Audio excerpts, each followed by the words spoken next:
ये आकाशवाणी है। दीप शिखा। कल आप प्रसिद्ध नाटककार रेवती सरन शर्मा के लिखे इस नाटक की पहली कड़ी सुन चुके हैं। आज प्रस्तुत है इस नाटक की दूसरी और अंतिम कड़ी। एक बार फिर बता दें कि दीप शिखा रेवती सरन शर्मा का लिखा एक बहुत ही चर्चित प्रयोगधर्मी नाटक है। वो मानते थे कि नाटक और जीवन में एक गहरा संबंध है। इस नाटक में भी नाटक को जीवन के और अधिक करीब लाने की सफल कोशिश की गई है। संसार एक नाटक ही तो है। अक्सर जो दिखता है वो होता नहीं, जो होता है वो दिखता नहीं। यहाँ अभिनेता और दर्शक जैसा कोई भेद नहीं होता। जो दर्शक है वो अभिनेता भी है और जो अभिनेता है वो दर्शक भी। दीप शिखा नाटक में रेवती सरन शर्मा ने इसी को मूल विषय बनाया है। इस नाटक के पात्र दर्शकों की भीड़ से निकलते हैं और अभिनय करते हैं। तो आइए सुनते हैं ये नाटक दीप शिखा। आज हम आपको इस नाटक की दूसरी और अंतिम कड़ी सुनवा रहे हैं।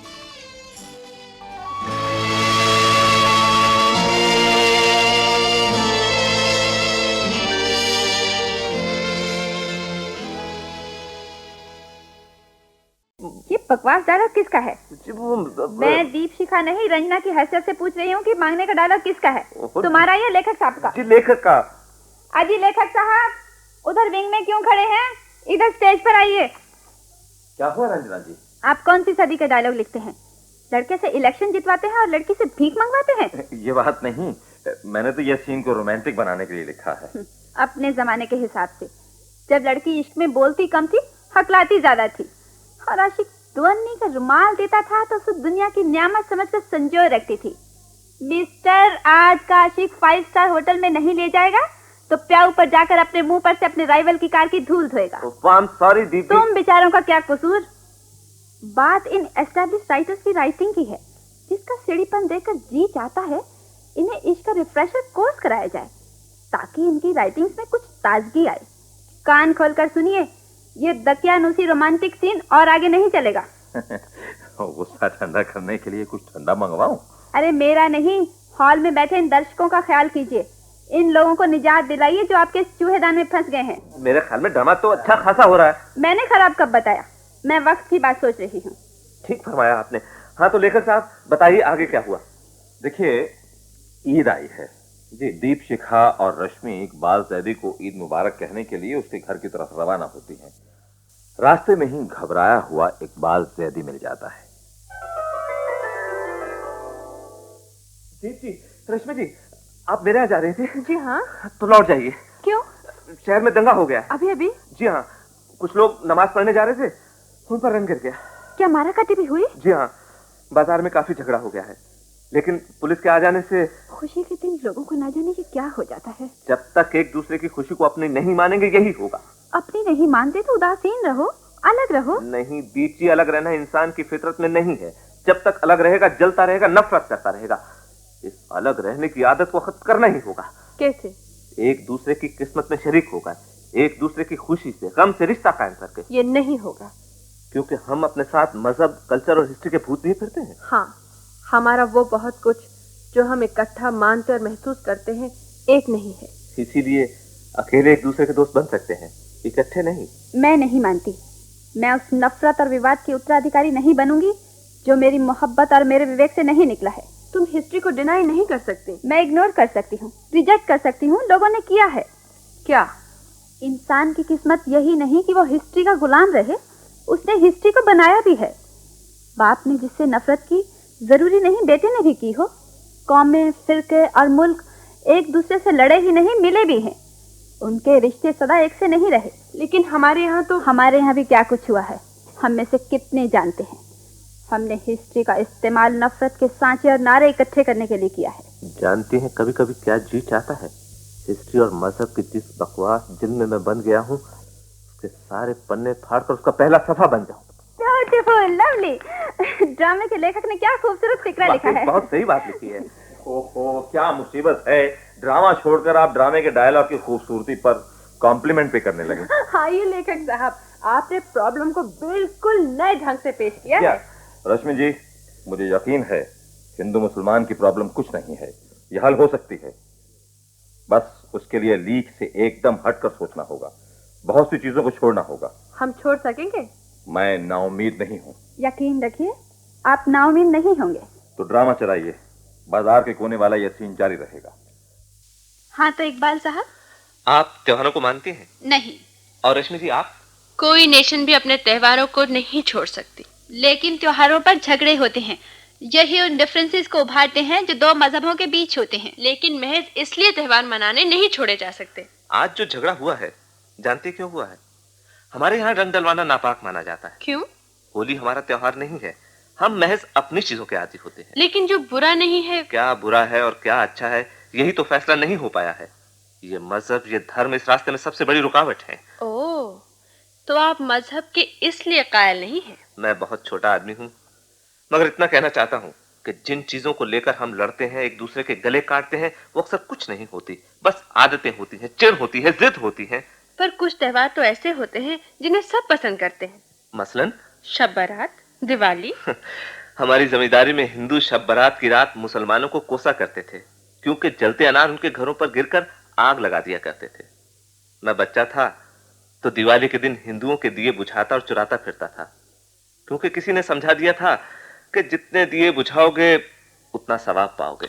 तो बचपन में आप सवाब यूं लूटा करते थे? जी हाँ, तब नहीं जान पाया था कि रोशनी कम करने से अंधेरा ही बढ़ता है। लेकिन आपकी आदत तो अब भी वही है, दिया चुराया या दीप शिखा चुराई, बात एक ही है।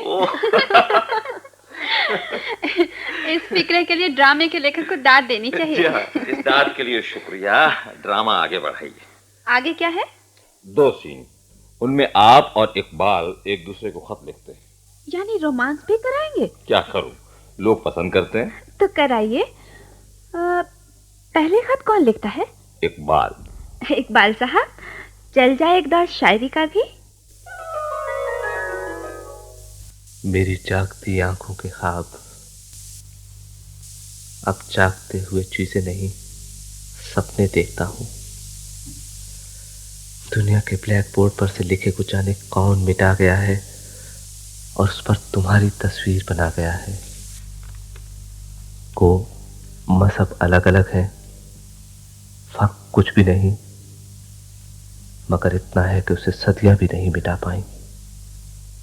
लेकिन मैं सदियों के साथ नहीं, तुम्हारे साथ चलना चाहता हूं।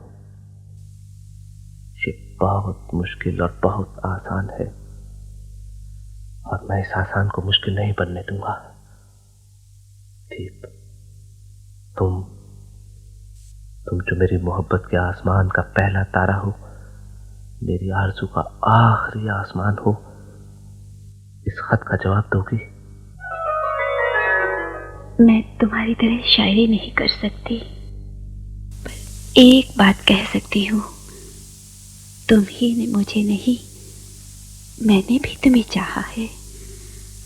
मेरे और तुम में बस इतना अंतर है, तुम कह सके, मैं कह न पाई।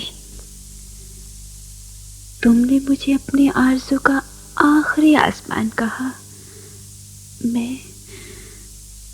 मैं क्या कहूँ, मैं बस इतना कहूंगी, तुम मेरे हो।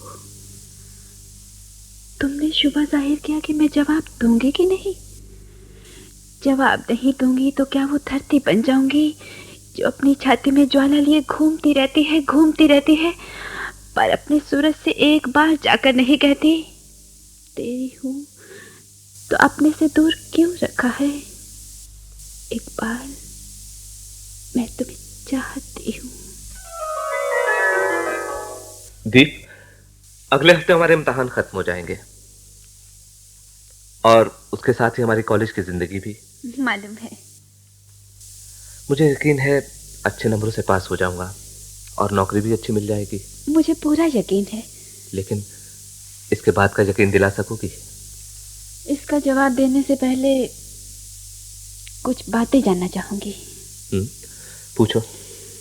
जब हम ये बातें जाहिर करेंगे तूफान उठेगा। मुझे मालूम है। हमारे घर वाले इनकार ही नहीं करेंगे, हर तरह से हमें अपना इरादा छोड़ने पर मजबूर भी करेंगे। जानता हूँ। वो मानेंगे भी तो अपनी शर्तों पर। दीप, हमारी जिंदगी पर सिर्फ हमारी शर्तें लागू होंगी। धर्म के बारे में नहीं दीप, मैंने जिस दीप शिखा को चाहा है उसकी तोड़ी या बिगाड़ी हुई सूरत को अपनाना नहीं चाहूंगा। हम वही रहेंगे जो हम हैं। हम वो रहेंगे जो हमें होना चाहिए, दो बराबर के इंसान। हो सकता है इसके लिए मुझे अपना घर भी छोड़ना पड़े, और हो सकता है तुम्हें भी उस इकबाल को अपनाना पड़े जिसके पास सिवाय तुम्हारी मोहब्बत के और अपनी मेहनत के और कुछ ना हो। मुझे कबूल होगा। दीप, तुमने बहुत बड़ा बोझ मेरे मन से हटा दिया है, लेकिन हम दुनिया की मुखालफत से बचने के लिए चुपचाप भी शादी कर सकते हैं। मैं नहीं चाहूंगी। मैंने तुम्हें चुना है तो तुम्हारे नाम पर मेरा सर ऊंचा उठना चाहिए। मुझे अंधेरे कोनों की तलाश नहीं होनी चाहिए। दीप, रोशनी की लौ को ही तो दीप शिखा कहते हैं ना। दीप, मैं भी जो करना चाहूंगा उसे दिन के उजाले में करूंगा। हमारी शादी कुछ बातों से खुला इनकार और कुछ से खुला इकरार होगी। मुझसे कुछ और पूछना चाहोगे? नहीं, अब मैं तुम्हारे पिताजी से कब मिलूं?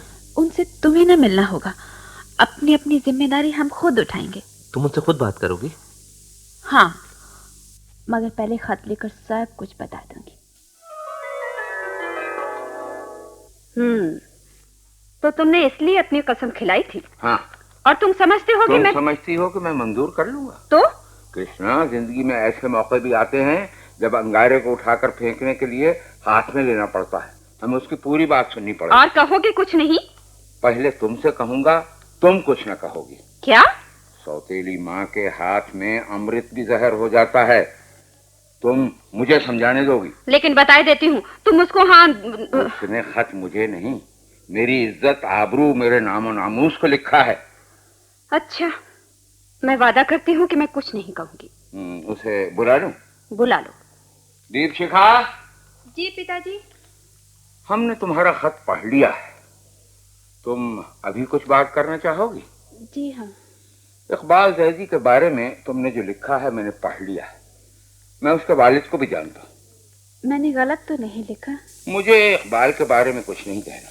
मैं सिर्फ इतना जानना चाहता हूँ कि मुसलमान से शादी करना क्यों जरूरी है। मैं इकबाल से इसलिए शादी नहीं कर रही कि वो मुसलमान है। तब?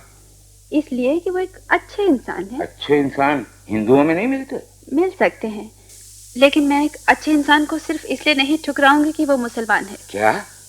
मुसलमान होते हुए अगर इकबाल अच्छे इंसान हैं, तो उनका मुसलमान होना बेमानी है। मेरे लिए बेमानी नहीं है। क्या?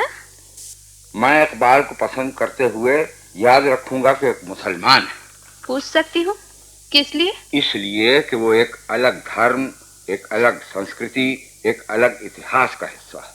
इकबाल इस सब में यकीन नहीं रखते। वो सब से इनकार करते हैं जिसने हिंदू और मुसलमान को अलग कर रखा है। फिर वो मुसलमान क्यों है? क्या? आप धर्म बदलवाना चाहेंगे? अगर वो उस सब को गलत समझता है। मैं भी समझती हूँ। क्या मतलब? हिंदू धर्म ने अछूतों के साथ जो कुछ किया है वो दूसरी बात है। एक इंसान को मारना या दबा के रखना एक बात है। तुम बेकार की बात कर। ये बेकार बात नहीं। आप एक इंसान को उसकी कौम के सारे गुनाहों का जिम्मेदार नहीं बना सकते। ऐसा करते हैं तो फिर हमें भी अपनी कौम के गुनाह देखने होंगे, उनका जिम्मेदार बनना होगा। लेकिन यहाँ सवाल जिम्मेदारी का नहीं, उलझनों का है। उलझने हर शादी में होती हैं। ऐसी नहीं, ये एक अलग धर्म, अलग कल्चर, अलग रीति रिवाज का सवाल है। ये शादी इसी का जवाब है। आज जो अलग अलग है फिर नहीं रहेगा। या तो दोनों का हो जाएगा या किसी का न रही। तुम बच्चों जैसी बातें कर रही। मैं आपको यकीन दिलाती हूँ, जिंदगी, मौत, शादी, विवाह, तीज, त्योहार, इनमें हम अपने को महज हिंदू या मुसलमान साबित नहीं करेंगे। तू अपने बच्चों को मुसलमान नहीं बनाएगी? नहीं। उनके नाम मुसलमानी नहीं रखेगी? नहीं। ये नामुमकिन है। क्योंकि आप सोचते हैं मैं उन्हें हिंदू बनाऊंगी। पिताजी, मैं उन्हें नाम, संस्कार, शिक्षा ऐसी दूंगी कि वो अपने को ना हिंदू ना मुसलमान महसूस करेंगे। वो बिना धर्म के रहेंगे? आज इसकी जरूरत नहीं। क्या? आज इंसान को जीने के लिए उस धर्म की जरूरत है जो उसे आजादी, इज्जत और जिंदगी की नेमतों में बराबर का हक दिलाता है। तुम्हारा सर फिर गया है। ये ठीक कह रही है। क्या? आज इंसान को पूजा का नहीं, जीने का हक चाहिए, जीने का। किट्टी जी, आपने ये क्या डायलॉग बोल दिया? ये आपका रोल नहीं है। मैं माँ नहीं, अब किटी हूँ। एक पढ़ी लिखी लड़की की हैसियत से मेरा असली रोल यही है। ये किस सदी की बात करते हैं आप? आज मेरा, आपका, इनका, जकार्ता से लेकर काहिरा तक का कल्चर क्या है? सबको नए से नए ढंग की कोठियां, कारें, कारखाने और कॉलेज चाहिए। पुरानी धार्मिक कल्चर में कोई जीना नहीं चाहता। तुम इसे कल्चर कहती हो? हाँ, इंसान जिन कपड़ों, जिन घरों, जिन हालात में रहता है, उसकी कल्चर उन्हीं से निकलती है। आज दुनिया भर की कल्चर साइंस और टेक्नोलॉजी से निकल रही है। ओहो, ये कैसी बहस शुरू कर दी? किटी जी, आप मुझे ड्रामा चलाने देगी कि नहीं? किटी, मैं इनसे अकेली भुगत लूंगी। तुम अब फिर से माँ बन जाओ। लेखक साहब, आप जाइए उधर विंग में। हाँ तो डैड, आखिर आप मुसलमान को कबूल क्यों नहीं कर सकते? उसके और मेरे बीच हिस्ट्री है, इतिहास है। मुल्क जीतने, मजहब बदलने और औरतें। हाँ डैड, जिसे आप हिंदू मुसलमान की हिस्ट्री कहते हैं, वो दरअसल इंसान की हिस्ट्री है। इंसान जो आज भी अपना और पराया देखे बगैर जुल्म करता है। हमें इंसान की इंसानियत देखनी होगी। मैं इकबाल की इंसानियत देखूं? उसने सिर्फ मुझसे मोहब्बत की है। उसने एक हिंदू लड़की को बहकाया है। जैसे रहीम और रस खान ने हिंदी को बहकाया, अलाउद्दीन खां और बड़े गुलाम अली खान ने हिंदुस्तानी संगीत को बहकाया। पिताजी, जो अपने धर्म में रहकर दूसरे के धर्म की चीजों को चाहते हैं, वही सबसे बड़ा धर्म रखते हैं। ये किताबी बात है। सच किताब ही में होता है। हमें जब भी अपने से ऊपर उठकर असलियत देखने की जरूरत होगी, किताब का सहारा लेना होगा। लेकिन इंसान किताब की तरह नहीं जी सकता। क्या? इंसान किताब की तरह जी नहीं सकता। फिर मुझे आपसे कुछ नहीं कहना, मैं जाती हूँ। ओहो, आप कहाँ जा रही हैं? आपका एग्जिट अभी नहीं है। जो आदमी किताब की तरह जीने से इनकार करता है, मुझे उससे कोई वास्ता नहीं। आप जरा ठहरिए रंजना जी। आप अपना डायलॉग वापस ले लीजिए मिस्टर। क्यों? आप बहुत गलत बात कह गए। जिस दिन इंसान किताब से रिश्ता काट लेगा, जाहिल, जंगली और जानवर बन जाएगा। लेकिन मैं ये नहीं मान सकता कि मेरी बेटी। तब आप चाहिए, मुझे आपकी जरूरत नहीं है। क्यों? आपका रोल खत्म, मेरा शुरू। जी हाँ, अब अगला सीन इकबाल के घर का ही है। इकबाल इम्तिहान में पास हो गया है। वो अपने अब्बा मियाँ को शादी के बारे में अपने फैसले की इत्तला देता है। अब्बा जान, भाईजान आ गए। आदाब अब्बा जान। खुश रहो। आदाब अब्बा जान। जीते रहो। कामरानी कदम चूमे, हमें आप पर फख्र है। मुझे आपसे कुछ अर्ज करना है। इसी वक्त?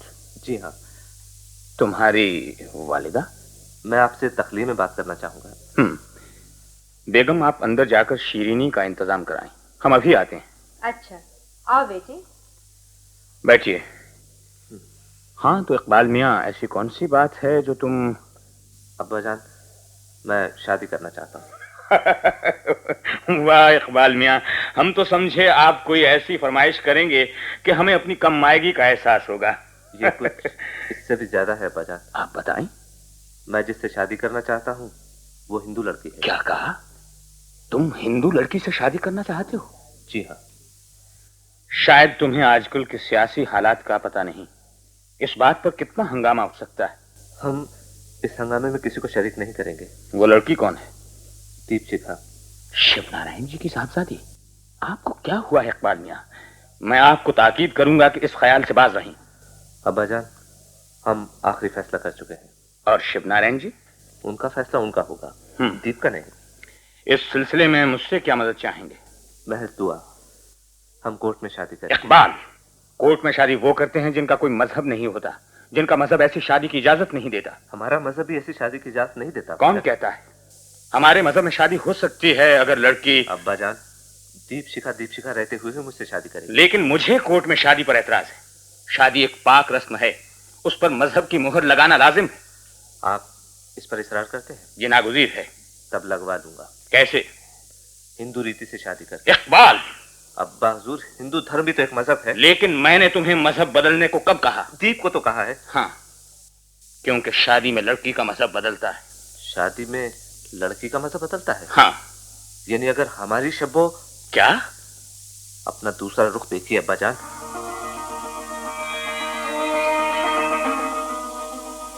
अब्बा जान, मुझे एक हिंदू लड़के से मोहब्बत हो गई है। शब्बो, मैं आपसे अर्ज करती हूँ, उसे शादी की इजाजत दीजिए। ये तुम क्या बक रही हो? अपनी बेटी के सवाल का जवाब दीजिए। मैं उसकी गर्दन काट दूंगा। क्या? मेरी बेटी इश्क करेगी तो उसकी गर्दन काट दूंगा। बेटे की नहीं काटी? क्या? बेटे ने इश्क किया, वो सही सलामत है। बेटी आबरू होती है जिसे दुल्हन के कपड़े पहनाकर दूसरे के पलंग तक। बकवास बंद करो। तो जवाब दीजिए, आपकी बेटी शब्बो गैर मजहब में शादी करना चाहती है, उसका मजहब बदलेगा? नहीं। भाईजान, आपका मसला आसान। अब्बा मियाँ आप शादी में लड़की का मजहब बदलने के कायल नहीं है।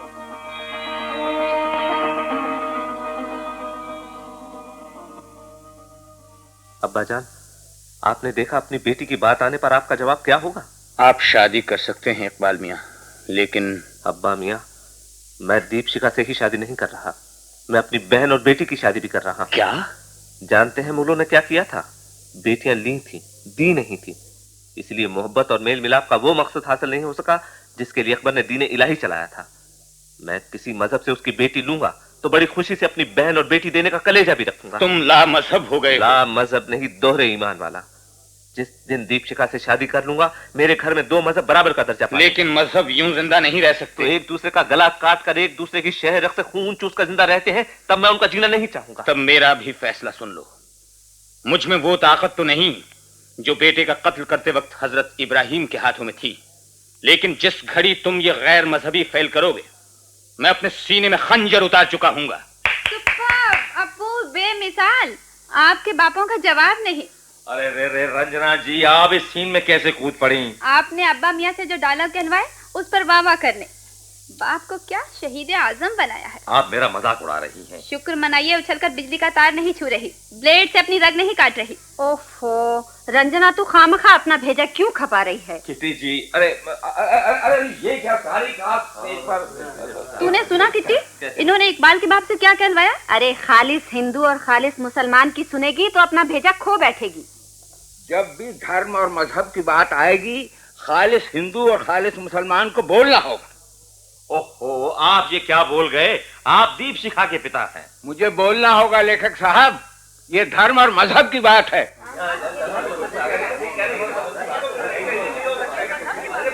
आप लोग चुप हो जाइए। आप ड्रामा देखने आए हैं या बहस में हिस्सा लेने? हम चुप नहीं होंगे। ये धर्म की बात है, ये मजहब की बात है। धर्म और मजहब में दखल नहीं कहा जाएगा। तब मैं चाहूंगा आप लोग मेरे सवाल का जवाब दें। धर्म और मजहब क्या है? परमात्मा के आदेश, खुदा के हुक्म।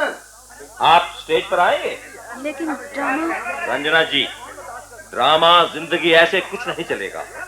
हमें पहले बुनियादी सवाल तय करने होंगे। मैं आ गया, फरमाइए।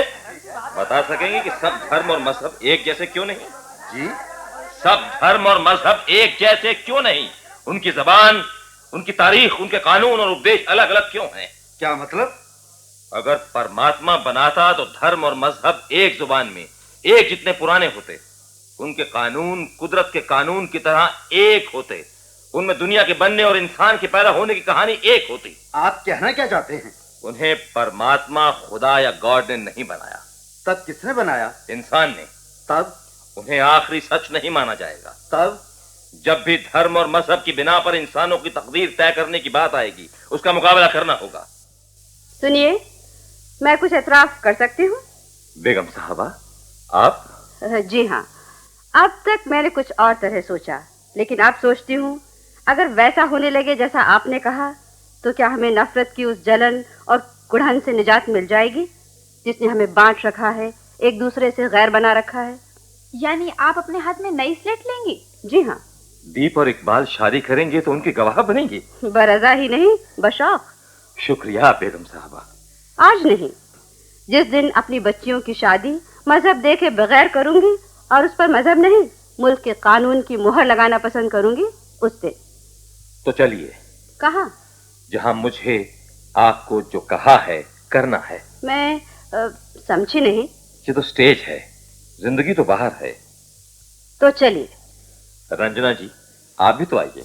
आप एक बात भूल गए, मैं नहीं भूली। क्या? ड्रामे के खत्म होने का ऐलान।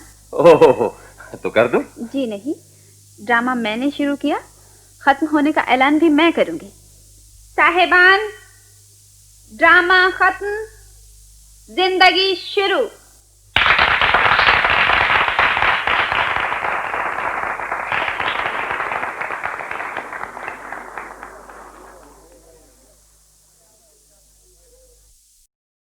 दीप शिखा। अभी आप प्रसिद्ध नाटककार रेवती सरन शर्मा के लिखे इस प्रयोगधर्मी नाटक की दूसरी और अंतिम कड़ी सुन रहे थे। नाटक में भाग लेने वाले कलाकार थे उषा ग्रोवर, रश्मि दर, दीपा पांडे, क्षमा कौल, मीना विलियम्स, मंजू मैनी, आनंद स्वरूप गुप्ता, बीके सूद, मनोहर सिंह, शांति स्वरूप कालरा, दीनानाथ जुत्सी और गुलशन कपूर। प्रस्तुति सहायक थे कृष्ण कुमार नरूला और सुदर्शन कुमार, और नाटक के निर्देशक थे दीनानाथ। केंद्रीय नाटक एकांश द्वारा तैयार किया गया ये नाटक आकाशवाणी के दिल्ली केंद्र से प्रसारित किया गया। इस नाटक की रिकॉर्डिंग हमें आकाशवाणी के ध्वनि अभिलेखागार से प्राप्त हुई।